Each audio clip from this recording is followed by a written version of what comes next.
Hey friends, if you can't tell, it is Valentine's Day today, so I'll probably be posting this a little bit late, but I'm going to be doing a book review of all of the books that I've read lately. I've read about, I think, 6 books, and I haven't really talked too much about them yet, so I want to go ahead and dive in while doing a little bit of Valentine's Day makeup today. So if you guys want to see the books that I read, stay tuned.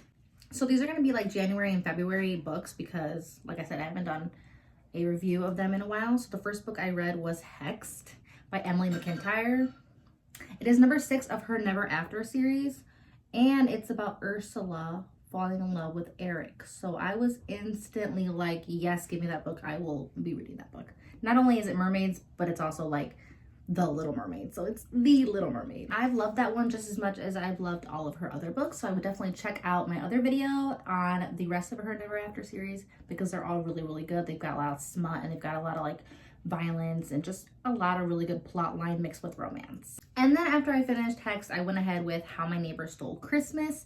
Now that one, even though it wasn't Christmas, I was a little skeptic with reading it not during Christmas time because I wasn't sure if I was going to be like in the flow of it, because that one's about Grinch falling in love with Cindy Lou Who's granddaughter. So I was very in the mindset of like wanting to read it, but then just unsure. And I'm really glad that I did. I'm really glad that I stuck with it because I actually really enjoyed that one a lot as well. I love watching the Grinch. So kind of just like, and the storyline really grabbed me. The storyline is about just them, they're neighbors. And then there's a Christmas Kringle competition going on in the neighborhood town that they're in. And whoever wins that competition is like crowned the Christmas Kringle. And there's actually some pictures in that book, which I love. When there's a little bit of some art inside the chapter books, I feel like I can really dive into the story a little bit better when I see some pictures. And then I went on kind of a little bit of a downhill spiral. The next one I read was Room for Rent. I actually got that as a gift for Christmas. I kind of consider myself a little bit of an avid horror reader. Like I love reading thriller books and I love reading really gory like crime books. So for me, this one fell a little bit short. I gave it a 3 out of 5 stars.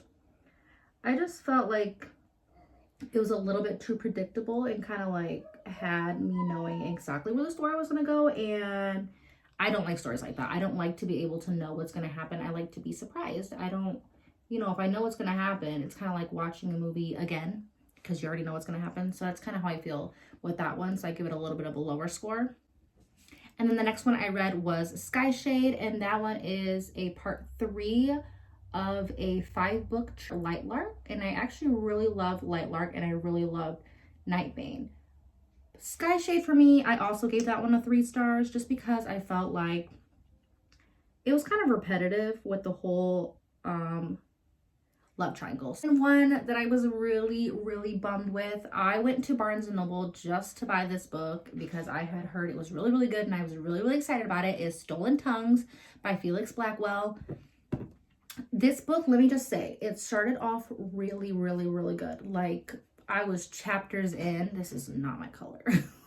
It's okay, we'll fix it. But I was chapters in, and I was really loving the storyline. I was like, ooh, this is really good. And it had me putting it down and picking it back up, like, immediately because I wanted to know what happened to the characters.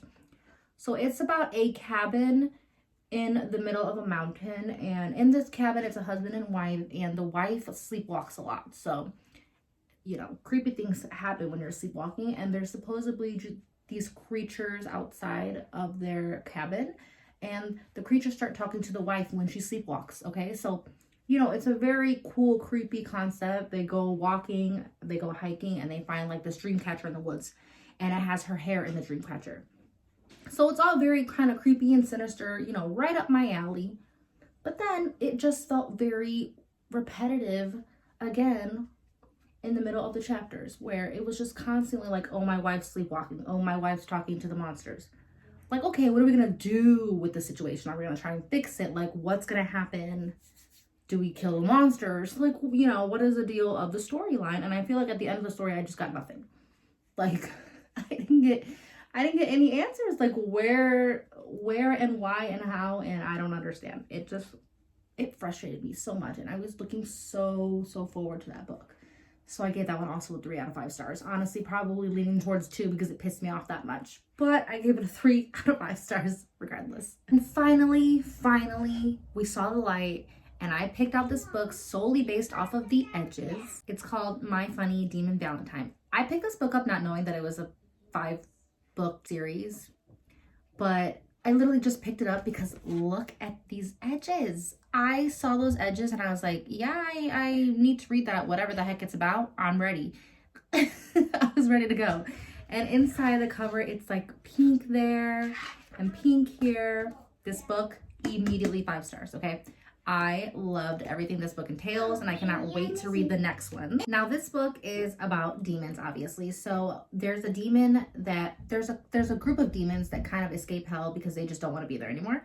And so they have people that are coming after them. One of the demons named Ash, it's our main guy right here. He goes to a jazz bar, he loves to play piano, and he meets a girl there. And typically, he's casted with this curse that females don't find him very attractive at all, so they kind of just glance over him, ignore him completely, except for this one girl named Ava, who plays the violin. And she can see him. She can see how handsome he is. And he's like, well, that's a bit weird. Like, why are you so special than everybody else?